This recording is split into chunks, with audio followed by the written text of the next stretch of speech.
Ma'am, तुम्ही जेव्हा हे प्लॅटफॉर्म डेव्हलप केलं तर त्याचा काय उद्देश आहे? नमस्कार, माझं नाव हर्षा चव्हाण. तर मोहिते एज्युकेट प्लॅटफॉर्मवर आम्ही मुलांचा सर्वांगीण विकास करणार आहोत. तर आमचं मेन उद्देश मुलांचा सर्वांगीण विकास होणे आहे. म्हणजे एखादी गोष्ट आपण मुलांना शिकवतो तर ती आपण ठराविक गोष्टी शिकवतो, त्यामुळे त्यांचा पूर्ण विकास होत नाही.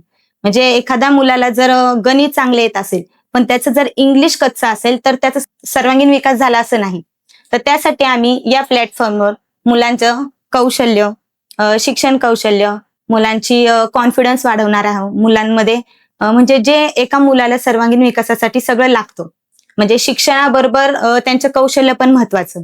त्याचबरोबर त्यांची मेमरी, आत्मविश्वास. आता सगळं मुलगा खूप हुशार आहे पण त्याला स्टेजवर जाऊन बोलताच येत नसेल, म्हणजे त्याच्यामध्ये कॉन्फिडन्स नाही, त्याच्यामध्ये त्या गोष्टीचं ठराविक नॉलेज नाही, त्याच्यामुळे त्याला भीती वाटते. तर या प्लॅटफॉर्मवरून आम्ही त्या मुलाची ती भीती पण दूर करणार आहोत.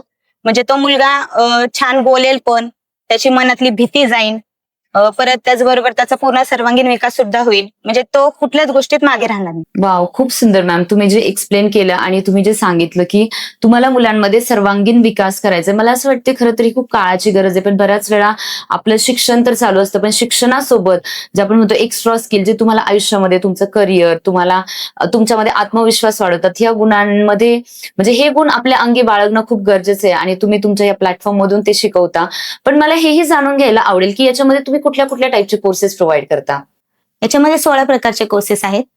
स्टार्टिंग आपण फोनिक्स पासून करतो, त्यानंतर आपण फोनिक्स नंतर मुलांच्या हस्ताक्षराकडे लक्ष देतो. त्यानंतर इंग्लिश ग्रामर घेतो. ग्रामर बरोबर त्यांचं वोकॅब्युलरी पण असणं खूप महत्वाचं आहे, ते घेतो. त्याच्यानंतर मग आपण त्यांना स्पोकन मध्ये घेतो, म्हणजे इंग्लिश स्पोकन त्यांना बोलायला शिकवतो.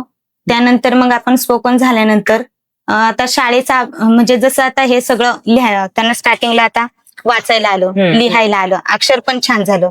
आता इंग्लिश ग्रामरचे रूल्स वगैरे सगळे समजायला लागले, वोकॅब्युलरी पण वाढली, त्याच्यामुळे त्यांना आता बोलायला पण इझी जाणार आहे. बरोबर. मग त्याच्यानंतर आपण त्यांचं जसं अभ्यास महत्वाचा तसं मुलांचं शरीर पण महत्वाचं आहे. त्याच्यासाठी आपण त्यांचा योगा घेणार आहे, म्हणजे ते शारीरिक दृष्ट्या आणि मानसिक दृष्ट्या सक्षम बनतात. त्याचबरोबर जशी आपल्या शरीराला गरज असते योगाची, तशी आपल्या ब्रेनला सुद्धा गरज असते. मग आम्ही त्यामध्ये त्यांची ब्रेन जिम पण घेणार आहोत. अरे वा. मग ते ब्रेन जिम योगा केल्यामुळे मुलं मानसिकदृष्ट्या सक्षम होतील आणि ब्रेन जिम घेतल्यामुळे त्यांचा ब्रेन सुद्धा ऍक्टिव्ह होईल. मग त्यानंतर आता इंग्लिशचा पाठ झाला. आता मुलांना गणितात पण काही मुलांची गणितात खूप म्हणजे कमजोर असतात. त्यांना वाटतं गणित म्हटलं की ते लांब पडतात, त्यांच्या मनात एक भीती निर्माण होते. मग ती गणिताची भीती सुद्धा त्यांची दूर घालवण्यासाठी आपण त्यांना मेंटल मॅथ्स कोर्स देणार आहोत. मेंटल मॅथ्स बरोबर बेसिक गणित फाउंडेशन देणार, त्याच्याबरोबर ॲबेकसचे कोर्सेस देणार, त्यानंतर वैदिक मॅथ्स देणार. त्याच्यानंतर मग आपण त्यांना म्हणजे जे गणितात जेवढ्या गोष्टी लागतात तेवढे सगळे कोर्स आपण त्यांचे कम्प्लीट करून घेणार आहोत. अरे वा, खूप छान. आणि त्याचबरोबर ते कोर्सेस घेतल्यानंतर आपण त्यांच्या विविध स्पर्धा सुद्धा घेणार आहोत, म्हणजे मुलांचे जे कौशल्य असतात ते पण बाहेर यावेत त्यासाठी. मग त्याच्यामध्ये पण आपण स्पर्धांबरोबरच आपण त्यांचे कौशल्य बाहेर येण्यासाठी त्यांचे गायन शिकवणार आहोत. त्यांना गायन, त्याचबरोबर संभाषण कौशल्य शिकवणार आहोत त्यामध्ये. त्याचबरोबर गायन, संभाषण कौशल्य व्यवस्थित आले. काही मुलांमध्ये म्हणजे प्रत्येक मुलाची बुद्धिमत्ता वेगळी असते, बरोबर, प्रत्येक मुलामध्ये काही ना काही गुण असतात. मग त्यांचे गुण आपण योग्यरित्या बाहेर काढणार आहोत. ओके, खूप छान मॅम. ओके, सो मॅम, जसं की तुम्ही सांगितलं या प्लॅटफॉर्मवरती वेगवेगळे 16 प्रकारचे कोर्सेस आहे, बरोबर. पण एखाद्याला जर सुरुवात करायची असेल तर त्याने पहिला कोणता कोर्स करायला पाहिजे?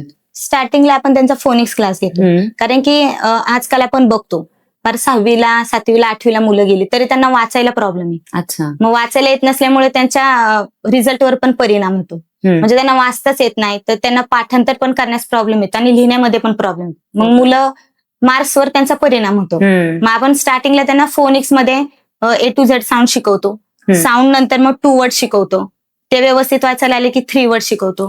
त्याच्यानंतर 4 वर्ड्स, ब्लेंडिंग, असं करत करत स्टेप बाय आपण त्यांना व्यवस्थित पूर्ण वाचायला शिकवतो.